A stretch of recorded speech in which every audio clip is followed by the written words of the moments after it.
Sagua La Grande, the north coast of Cuba. "We will defend Cuba as our motherland," reads a banner fixed to a pole.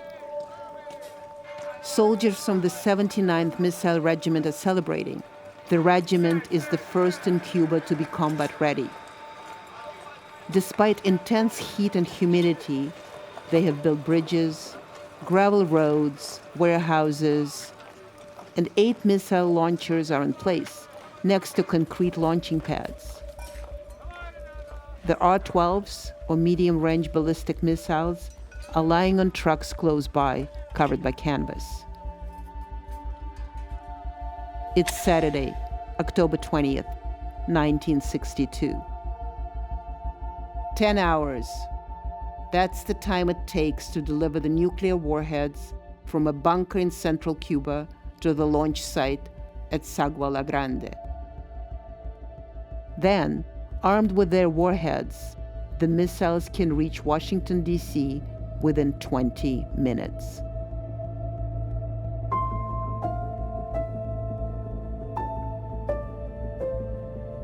From the BBC World Service, this is The Bomb, Kennedy and Khrushchev. With me, Nina Khrushcheva. And me, Max Kennedy. Episode 6, Kennedy's Move. Tuesday, October 16th, 1962. President Kennedy sits in the cabinet room of the White House. He's at the center of the long oval table with his back to the Rose Garden, waiting for his advisors. His 3-year-old daughter, my cousin Caroline, keeps him company until they arrive. This is the first meeting of the group that will become known as XCOM. He has been briefed that morning on the discovery of Soviet missiles in Cuba. While the president is waiting, he flicks a secret switch under the table, turning on a taping system. I'll see you later. Well, it's an incredibly arresting moment. It is captured on tape, and it begins with President Kennedy talking in the most innocent way with his young daughter, Caroline. But then right away, you go into this briefing of the president that the CIA has discovered through its overhead aerial surveillance. Buildings are being built that look like they are going to house missiles that will be capable, when launched, of wiping out most of the cities of the eastern seaboard of the United States. Medium-range ballistic missile launch site and 2 new military encampments on the southern edge of that. Easels have been set up around the room to display the evidence captured by Major Richard Heiser's U-2 spy plane 2 days earlier. The blown-up photographs show a forest, country lanes, something which President Kennedy says looks like a football field. The quality of the photographs is grainy. One of the encampments contains a total of at least 14 canvas-covered missile trailers. Arthur Lundahl, the CIA's chief photo interpreter, points to some tube-like objects and oval-shaped white dots lined up next to each other. To help the others understand the pictures, he's labeled them: erector launcher equipment, missile trailers, tent areas. This is a political and military catastrophe for a president who's only a couple weeks away from the midterm elections and has been promised by Nikita Khrushchev that Russia will not do anything to destabilize their relationship during a tense political season for President Kennedy. And here's the opposite. It's an unexpected disaster that will make President Kennedy look very weak, but could also, with 2 or 3 missteps, lead to the end of humanity. All of these thoughts are racing through his head on the first day of the crisis, October 16th. Area number 3, we have 35 vehicles, 15 large... President Kennedy seems calm to the other men in the room, but his voice betrays his anger. He asks them, when will the missiles be ready to fire? The experts aren't sure. It all depends on where the nuclear warheads are.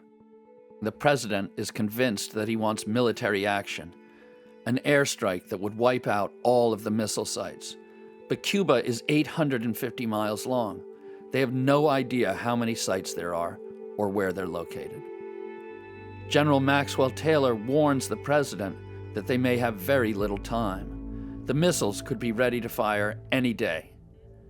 General Taylor wants an invasion. President Kennedy is determined to keep the discovery of the missile sites secret as long as possible, so he carries on with his schedule, business as usual, acting as if nothing is wrong. They'll reconvene in the evening.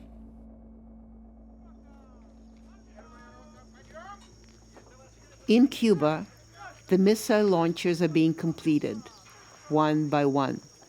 The Soviet troops are under the command of General Issa Pliyev. He's a hero of past wars, calm, experienced, diplomatic.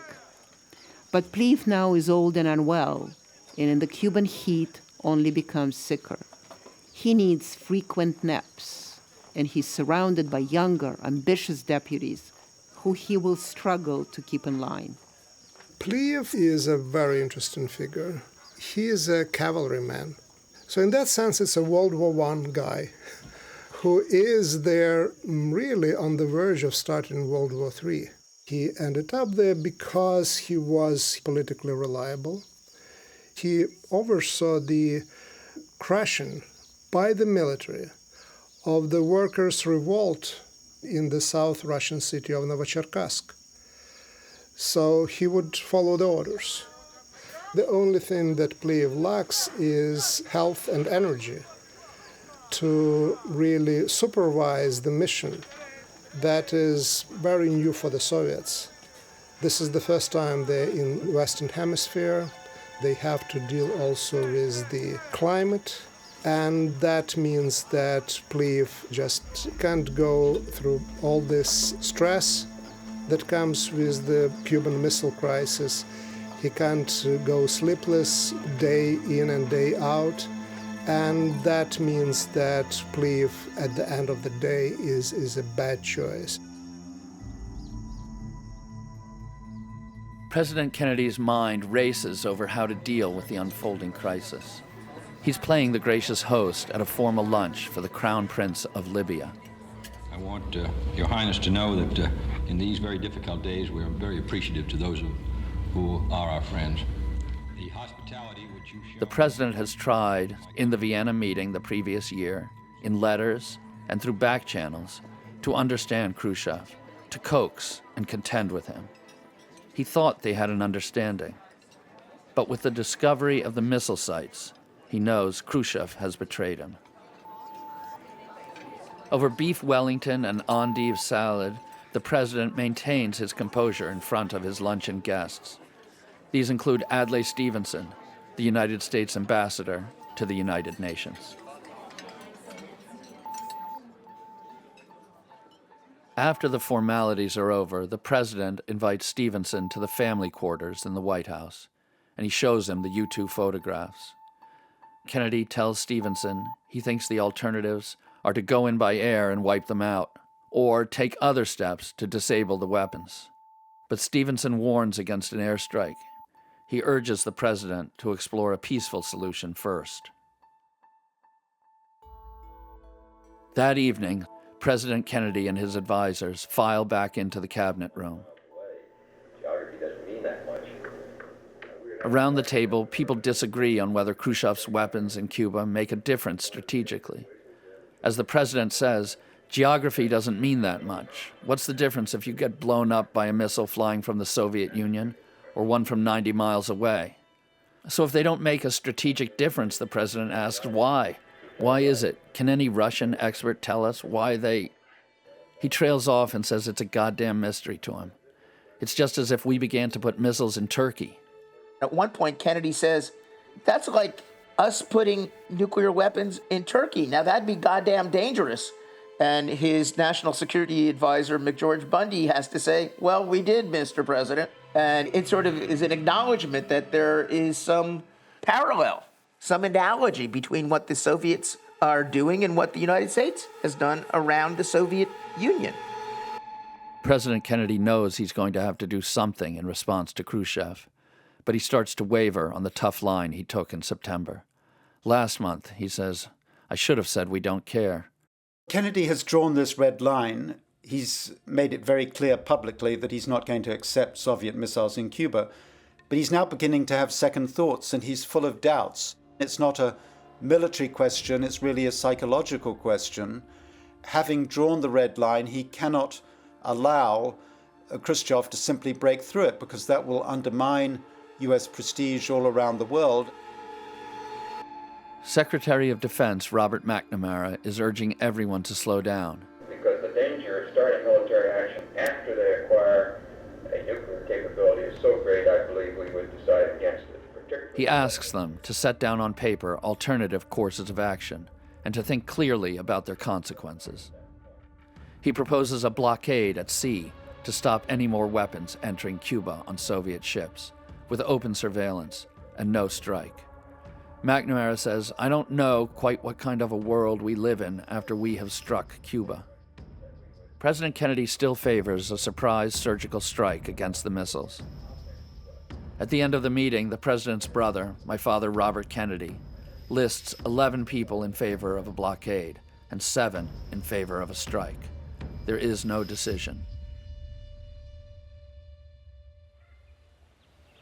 Northwest of the pretty town of Bejucal, in the mountains of central Cuba, a surveillance flight has picked up something.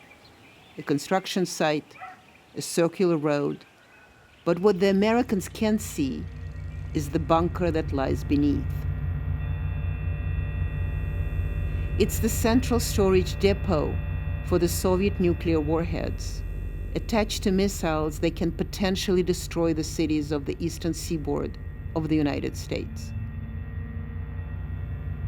The reinforced bunker in the mountains has only one security fence around it, so the Americans don't suspect the Soviets of storing any nuclear warheads there.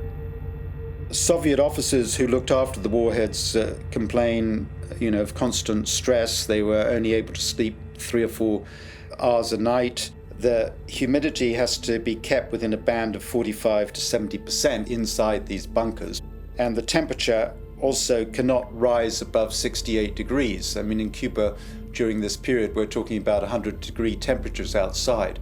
So the Soviets had to scrounge air conditioners and even blocks of ice from all over the country to keep their warheads safe and in the proper condition. And all this sort of added enormously to the strain that the Soviet warhead officers were under. So a lot of them are probably suffering from undiagnosed radiation sickness. They had enough power in that bunker to blow up the entire world.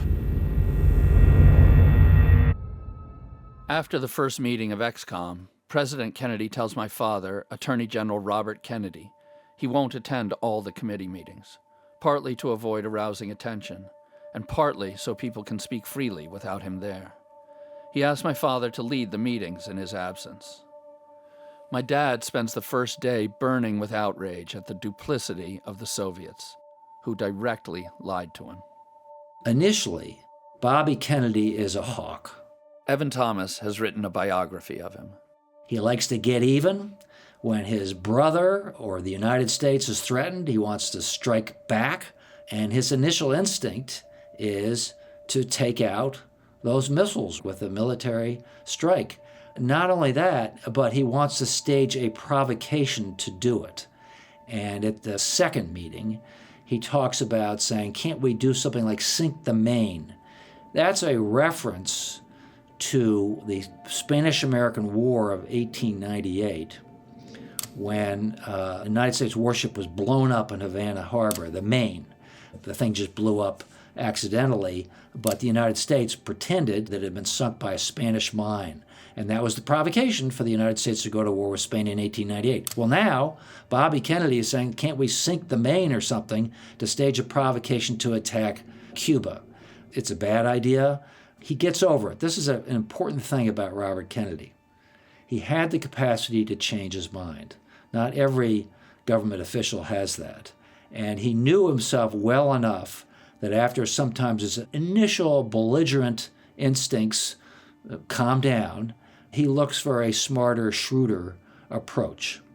He changes his mind, perhaps partly because he's young. He's only 36 years old, by far the youngest man in the room. He manages the meetings in a way that encourages everyone to rethink their own positions and to feel comfortable changing their minds. By the second day, Robert Kennedy is no longer advocating an invasion. And he's joined in this by a couple of others, most famously Llewellyn Thompson, who had been the U.S. ambassador to the Soviet Union and had spoken many times with Khrushchev. And they believe that it would be, the phrase is used, a blot on the escutcheon of the United States to launch a surprise attack on the missile bases that would kill thousands of Soviets potentially, that it would be unethical. And so the idea is raised that no, there has to be some kind of warning first. Robert Kennedy keeps coming back to the surprise attack on the U.S. Navy at Pearl Harbor. More than 2,400 Americans were killed, and as a result, the United States was drawn into World War II. My father makes an impassioned argument that a surprise attack by a large nation against a very small one would not be moral. It would be against American ideals. But he continues to meet with the CIA's Operation Mongoose team throughout the week. He is monitoring their campaign of sabotage in Cuba aimed at toppling Fidel Castro. Unaware of what is going on in the White House, Premier Khrushchev is thinking about the big announcement he's planning to make in a couple of weeks' time, his big reveal. The Soviet Foreign Minister Andrei Gromyko has a prearranged meeting with President Kennedy, and Khrushchev wants Gromyko to get a sense of what the American reaction might be to the Soviet missiles. It's Thursday, October 18th.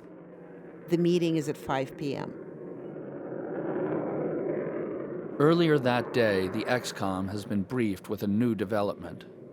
U-2 cameras have photographed more missile sites for longer-range rockets, intermediate-range ballistic missiles. If they're on the island, they'd be able to reach Chicago and cities across the Midwest. The head of the CIA, John McCone, wants President Kennedy to show Gromyko the photographs and give them 24 hours to dismantle and remove any missiles on the island. President Kennedy heads to the Oval Office with Secretary of State Dean Rusk, taking the CIA photographs with him. Soviet Foreign Minister Andrei Gromyko will be joined at the meeting by the ambassador to the United States, Anatoly Dobrynin. Dobrynin knows nothing about the missiles in Cuba. Gromyko knows all about them, but he doesn't know that the Americans now have photographs of several missile sites. They arrive in the Oval Office. President Kennedy has decided he'll wait to see what Gromyko will admit to. John F. Kennedy is prepared to confront Gromyko, and he actually has secret U-2 photographs of the Soviet missile bases under construction in his desk drawer in the Oval Office. But the decision is made that if Gromyko doesn't raise the missiles, Kennedy won't either, because the Americans haven't decided what to do yet. The two sides continue their diplomatic dance over Berlin. Gromyko describes the American presence there as a rotten tooth that must be pulled out. He gives his prepared line on Cuba. The Soviets are there simply to train Castro's forces in the use of defensive weapons. He notices that Secretary of State Dean Rusk looks red, like a lobster. Gromyko complains about American threats against Cuba. Kennedy appears to formulate his thoughts very slowly and takes great care over his words. Kennedy actually assures Gromyko that the U.S. is not planning to attack or invade Cuba, but he doesn't tell Gromyko that the U.S. has already detected the Soviet missile bases being installed in Cuba. The president says that the Soviet shipments of arms to Cuba are creating the most dangerous situation since the end of the Second World War. But Gromyko doesn't flinch or pick up any signs that his host knows about the missiles, and Gromyko admits to nothing. My father wrote in his memoir, 13 Days, President Kennedy listened astonished, but also with some admiration for the boldness of Gromyko's position. The Americans don't reveal what they know. The photographs stay in the drawer. By this stage, the lights are staying on late at night in the White House. The press realizes something is going on, but they don't know what. To avoid raising too much suspicion, ExComm members sometimes use secret tunnels to approach the cabinet office for meetings. Several of them would share one car to enter the White House. Coming from a large family and with 7 children of his own already, my father was used to that. On one occasion, he has General Taylor, the driver, himself, and the head of the CIA crowd into the front seat, and 6 other high officials squash in the back. On the morning of Friday, the 19th of October, President Kennedy is getting ready to fly to Illinois for a campaign event. He continues his appointments as though nothing unusual is happening. Before he leaves, he meets with the Joint Chiefs of Staff, the heads of the U.S. military. The chiefs are very much, trying to push the president into taking tougher, stronger action against the Soviets. And Kennedy is the one person in the room who really understands all along that, any false step can lead to a nuclear war. And at one point he says to his aide, Dave Powers, well, those brass hats, meaning the Joint Chiefs of Staff, they have one great advantage. If we listen to them and do what they want us to do, none of us are going to be alive later to tell them that they're wrong. After Gromyko's meeting with Kennedy, he delivers an optimistic report back to Khrushchev. The plan seems to be working. The Americans don't know about the Soviet missiles in Cuba. Gromyko even proclaims that American ruling circles are amazed by the Soviet Union's courage in assisting Cuba. But the Soviet Chief Intelligence Office in Moscow is beginning to suggest otherwise. It has picked up unusual activity by the U.S. Navy. There is an increased presence in the Caribbean while they carry out an exercise, codenamed Ortsak, Castro spelled backwards. The U.S. Air Force, too, has sent military planes to Puerto Rico. 4 separate reports suggest that Kennedy is still considering military action against Cuba. And the Soviet military is aware of strange behavior at the Pentagon. It seems that the Defense Secretary, Robert McNamara, has ordered senior military chiefs to remain near the building for exhaustive meetings. In Moscow, it's starting to look as if Gromyko may have been misled by Kennedy's performance in the Oval Office.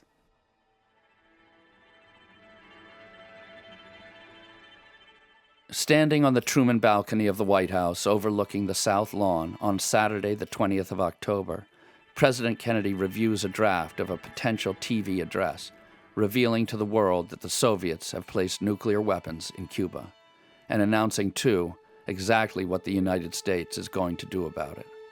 The problem is they still have not decided. He has returned to Washington under the premise of being ill. It's a lie, and sounds a little preposterous. President Kennedy never wore hats in public. He thought they made him look weak. But that day, he puts on a hat to convince onlookers. He's been summoned back to Washington that morning by his brother, because the majority of the ExComm has reached agreement. They want a naval blockade. They don't want to trigger nuclear war. And it's, of course, all recognized that this would be thermonuclear war, that the Soviets have gigantic hydrogen bombs. And so the blockade, which a State Department lawyer says is legally an act of war, a casus belli, so they come up with the name quarantine, is a compromise. It will make clear to the Soviets and the world that the U.S. is willing to use force, but it doesn't actually kill anyone. So the U.S. can pressure the Soviets, meaning Khrushchev, to back off. Some want the blockade to serve as an ultimatum for Khrushchev to remove his missiles. Others think it simply buys time. It's now up to the president. With the CIA saying there's evidence that some of the missiles are in place and ready to be fired, he decides to go ahead with the blockade. President Kennedy promises those pressing for stronger action. If the blockade isn't effective, he'll follow through with an airstrike and invasion. He orders the military to prepare, and he asks for airtime on Monday night.